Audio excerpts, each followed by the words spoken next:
Hey guys, Amanda here. So, I just wanted to talk about my mental health. And, unfortunately, because I don't have a working vehicle right now, I had to stop seeing my counselor. So, I told her that I wanted her to discharge me because I haven't been to see her in 3 months. And, I don't know how long it's going to be until I can go back. So,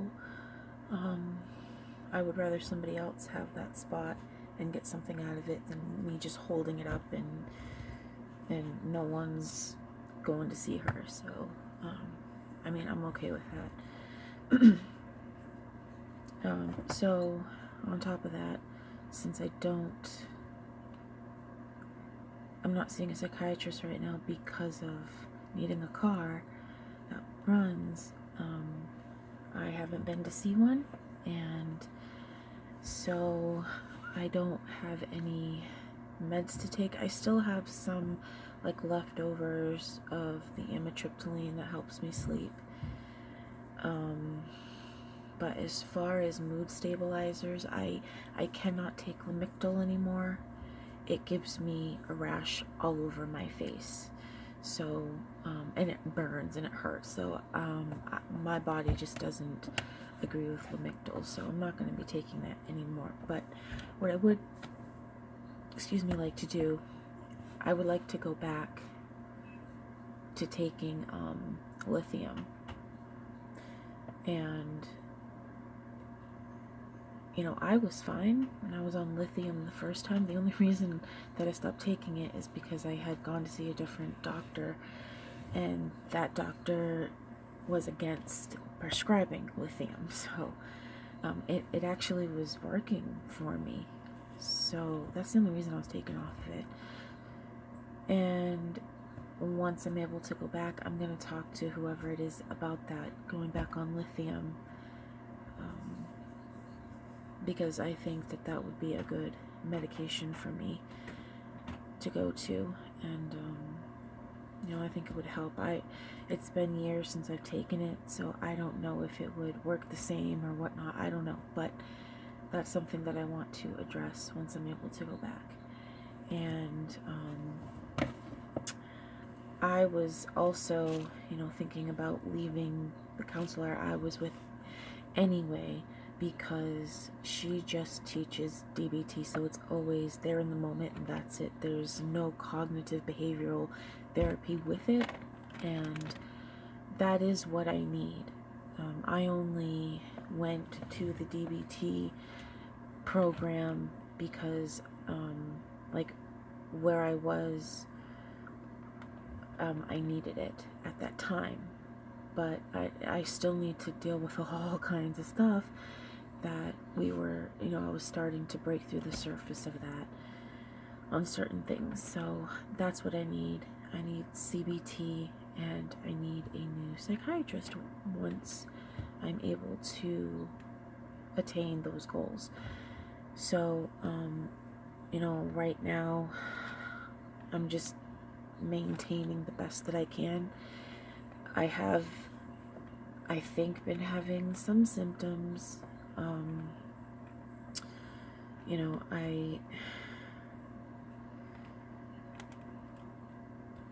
I've been seeing like outlines and shadows of people, and I'm not scared or anything when I see it. It's like, oh, looks like there's a person there, and sometimes it gets a little bit more clearer, and then sometimes it fades away, and it doesn't get clear, but it just fades away.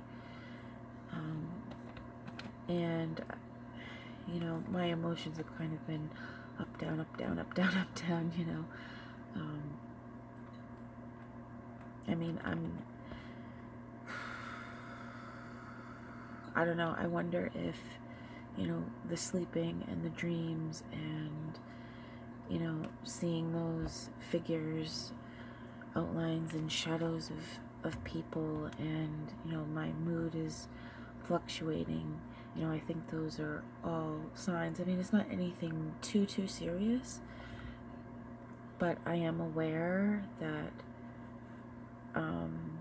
it's usually after the fact. I'm like, oh, that just happened. Oh, I think that might be attributed to that. And I haven't taken a mood stabilizer.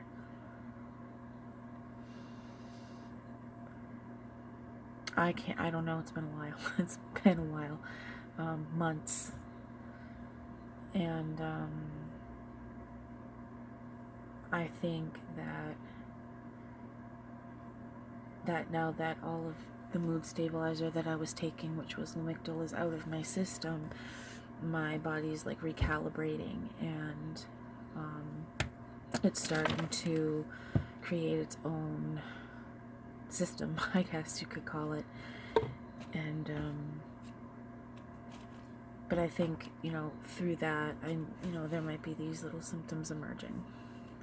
I mean, I don't know. Sometimes it's hard to tell.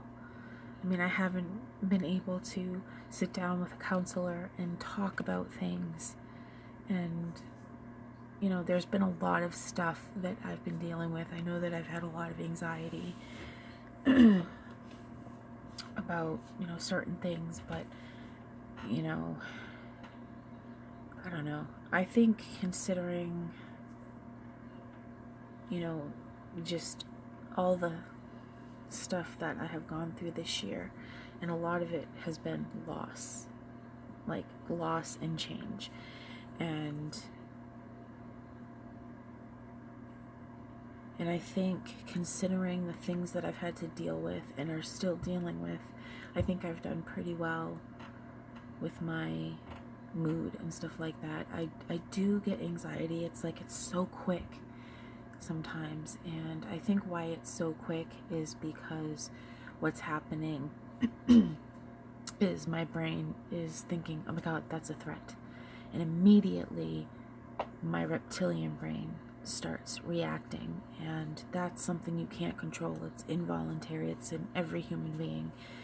You can't change it. And I think, sometimes when I like something, like, oh, I don't like that, my reptilian, instead of processing it here in your frontal lobe and then it goes through, it starts in the back in your I think it's the amygdala, and it sets off the warning for fight, flight, or freeze as a response, and that's where anxiety comes from, because it's saying, okay, you need to either fight, flight, or freeze, and I think that's what's going on with me with the anxiety, is certain things that, shouldn't make me, well, I wouldn't like to feel that immense anxiety all of a sudden like that, for something that, sometimes I look back, I'm like, why was I so anxious about that? I don't understand, but your brain can't tell the difference between a real threat and a perceived threat and an emotional threat. It can't tell the difference. It's all a threat. It's all the same. So, because of the, the complex post-traumatic stress and past trauma and all that, that's just how my brain reacts, and it's very taxing, and it's, I wish that I could have more control over that part of my brain, but I don't. No one does. So I do the best that I can, and that is when DBT is helpful in those moments of distress and chaos. It can help you find just a platform for your feet, and then you can worry about all the other stuff, and I do use my DBT skills for that, but I do still need CBT, and I do need to figure out, once I have a vehicle, I need to find somebody new, and I need to find a psychiatrist, and see what goes from there, but yeah, all in all, I'd say I've been doing, pretty well, not 100%, but, higher than, 70%, so between like 70 and 100% That's kind of where I think I am in terms of not having really taken meds, mood stabilizer. So I guess we'll just see what happens, see how it develops, I don't know. All right, well, that's all I have to say about that. I hope you all are doing well. I love you. Please take care of yourselves. Peace and love. Bye, guys.